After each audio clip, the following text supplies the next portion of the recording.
This tastes exactly like takeout from one of your favorite Asian-inspired restaurants, or in this case, take-in. This is spicy peanut noodles with broccoli. When I lived in Southern California, there was a restaurant called Chin Chin that made this, and I loved it.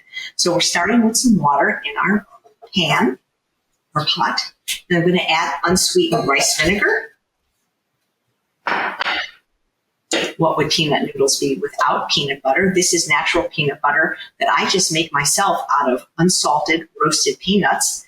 You could also buy it already made, or many of those stores you can just grind your own fresh, but it really does taste better when you don't get it from a jar, in my opinion. And it certainly doesn't cost any more. It's actually cheaper when you make it yourself. And then we have some California balsamic Gilroy garlic, balsamic vinegar. If you don't mind having salt, just use some tamari or coconut aminos instead. And then a little bit of date syrup. Usually this is made with sugar, but I prefer to use dates for everything.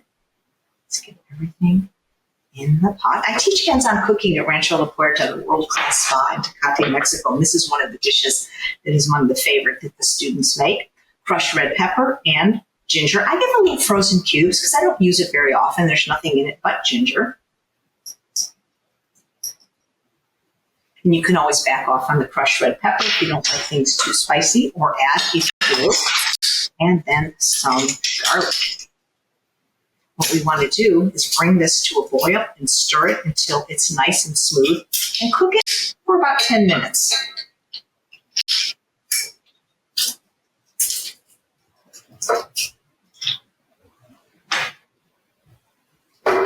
To get all the ingredients mixed.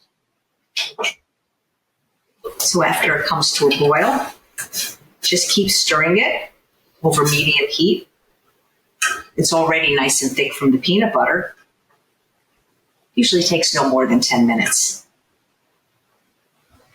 It smells really good. You could actually use this as a dipping sauce for your spring rolls, or just put it over steamed broccoli, even without the noodles. Look how beautiful that is.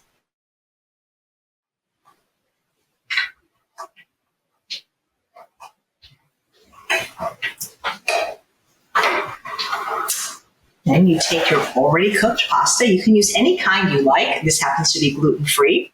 And then I have some blanched broccoli and scallions. And I'm going to pour the sauce over it. Now, I like to serve this dish chilled. That's at least how they did it. It's Chin Chin. Ooh, that is good stuff. I've never had anybody not like this dish, even if they weren't a healthy eater or even vegan. And then just mix it in to the pasta evenly. You might want to chill this, unless you're hungry and have to eat it right now. Just completely mixed. Oh.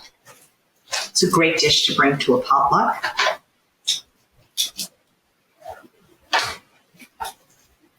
And you can play around with the amount of vegetables or noodles. You can always put more vegetables in. Carrots would be great in here, some blanched carrots for color, even some purple cabbage.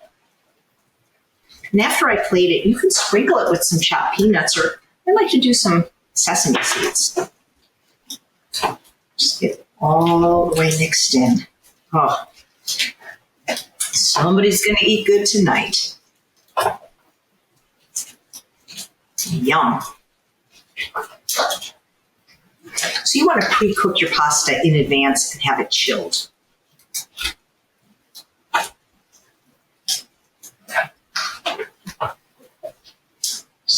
All covered evenly with the sauce.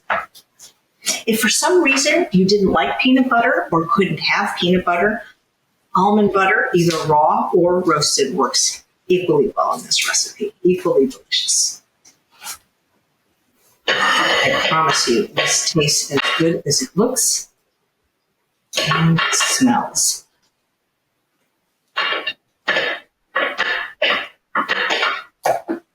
You could always garnish it with a wedge of lime. It's always fun to squeeze over these kind of dishes.